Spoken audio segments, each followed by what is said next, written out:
வணக்கம் நண்பர்களே, இன்னைக்கு நம்ம மல்லி சீரில் என்ன சுவாரஸ்யமாக போயிட்டு இருக்குன்னு பார்ப்போம் வாங்க. எல்லா பிரச்சனையும் ஓரளவுக்கு ஓஞ்சி முடிஞ்சு மழை பெஞ்சு சாரல் அடிச்சு விட்ட மாதிரி ஓரளவுக்கு நல்லா இருக்கிற இந்த நேரத்தில் மறுபடியும் புது பிரச்சனை கிளம்புதுங்க. அது என்னன்னு பார்க்கலாம் வாங்க. என்னன்னா, நம்ம வெண்பா படிக்கிற ஸ்கூலில் வந்து தேங்க்ஸ் கிவிங் டே அப்படின்னு ஒரு டே வருதுங்க. அந்த டேவில் எல்லா குழந்தைங்களும் அவங்க வீட்டிலேருந்து ஸ்நாக்ஸ் ஸ்வீட் அந்த மாதிரி வித்தியாசமாக ஏதாவது செஞ்சு எடுத்துகிட்டு வரணும் அப்படின்னு ஸ்கூல்லேருந்து சர்க்குலர் கொடுக்குறாங்க.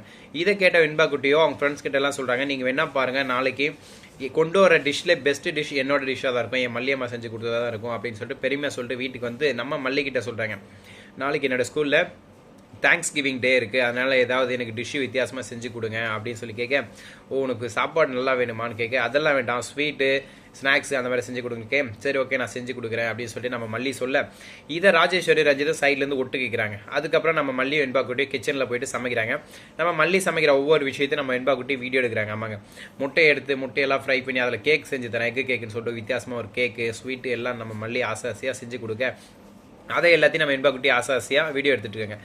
எல்லாம் செஞ்சு முடிச்சு பேக்கிங் எல்லாம் பண்ணி முடிச்சுட்டு எல்லாம் தூங்க போகிற நேரத்தில் நம்ம ராஜேஸ்வரி ரஞ்சிதாவும் கேவலமான விஷயத்த செய்கிறாங்க, கலப்படம். ஆமாங்க, குழந்தைங்க சாப்பிட்ற அந்த விஷயத்தில் ஏற்கனவே நம்ம ராஜேஸ்வரி ரஞ்சிதா கிட்ட சொல்லியிருப்பாங்க, இருங்க நாளைக்கு போயிட்டு இப்போ இனிமே அசிங்கப்பட்டு வீட்டில் அசிங்கப்பட்டாங்க, வெளில அசிங்கப்பட்டா இது எதுவும் பத்தாது, நாளைக்கு ஸ்கூலே சேர்ந்து அவளை அசிங்கப்படுத்தி அவமானப்படுத்தி உள்ள தூக்கி வைக்க போகுது, அதுக்கு நான் என்ன பண்ணுறேன் பார் அப்படின்னு சொல்லிட்டு நம்ம ராஜேஸ்வரி என்ன பண்ணுறான்னு பார்த்தீங்கன்னா, அந்த ஃபுட்டில் மயக்க மருந்து கலக்குறாங்க. ஆமாங்க, ஸ்கூலில் குழந்தைங்களுக்கு கொடுக்குற ஃபுட்டில் மயக்க மருந்து நம்ம ராஜேஸ்வரி கலக்குறாங்க.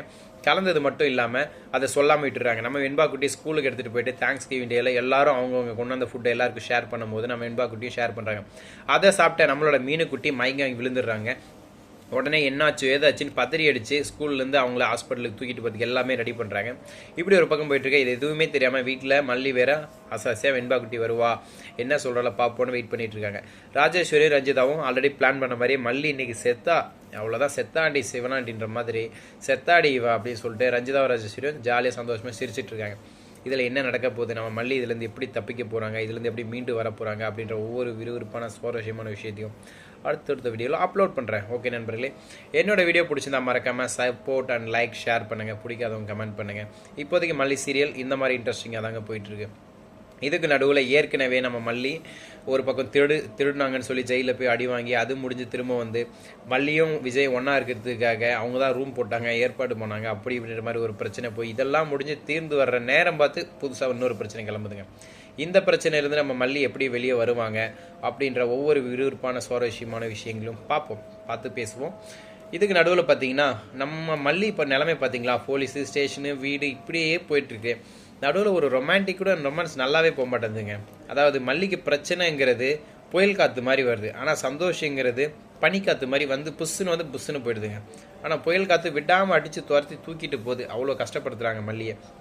ஏமா நம்ம டைரக்டர் இந்த மாதிரி பண்ணுறாரு, எதனால் இப்படி பண்ணுறாரு விஷயம் எனக்கும் புரியலைங்க. நம்ம டைரக்டருக்கு மல்லி மேல் அப்படி என்னதான் கோவம் என்னதான் பகை, ஒருவேளை அவங்க எதனா சீரியல் ஆக்ட் பண்ணும்போது ஒழுங்காக பர்ஃபார்ம் பண்ணலையா, இல்லை டைரக்டர் மதிக்கலையா, அவங்க பேச்சை கேட்கலையான்னு எனக்கு தெரியல.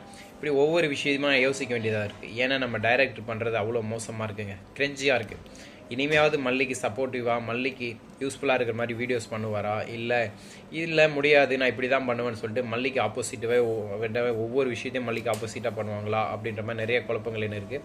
லாஸ்ட் வீடியோ போடும்போது நான் ராஜேஸ்வரி விஜய்க்கு பொண்டாட்டின்ற மாதிரி ஏதோ தப்பாக சொல்லிட்டு நினைக்கிறேன், ஒருத்தன் கமெண்ட் பண்ணியிருந்தாங்க. எனிவே ஸோ மன்னிச்சிருங்க, அது பேசும்போது ஏதாவது தப்பாக சொல்லியிருக்க வாய்ப்பு இருக்குது. நான் இல்லைன்னு மறுக்கவும் முடியாது, ஏன்னா நான் இந்த வீடியோ இன்னும் ஃபுல்லாக பார்க்கல. ஒரு முறை இப்போ தான் ஒர்க்கில் முடிச்சுட்டு வீட்டுக்கு வந்தேன். நான் மறுபடியும் அந்த வீடியோ போய் பார்த்துட்டு அதில் தப்பு பண்ணியிருக்கேன் என்னென்னு கன்ஃபார்ம் பண்ணிவிட்டு வெரிஃபை பண்ணிட்டுறேன். இருந்தாலும் இந்த வீடியோ போடும்போது அதுக்கான மன்னிப்பும் கேட்டால் கொஞ்சம் சந்தோஷமாக முடிஞ்சிடும். அதுக்கப்புறம் ஸ்ரீலங்காவிலேருந்து என்னோடய வீடியோ பார்த்த ஒரு சப்ஸ்கிரைபர் விஷ் பண்ணியிருந்தாங்க, ரொம்ப நன்றி. நிறைய பேர் விஷ் பண்ணியிருந்தீங்க, எல்லாருக்கும் ரொம்ப thank you so much and tata C you, bye.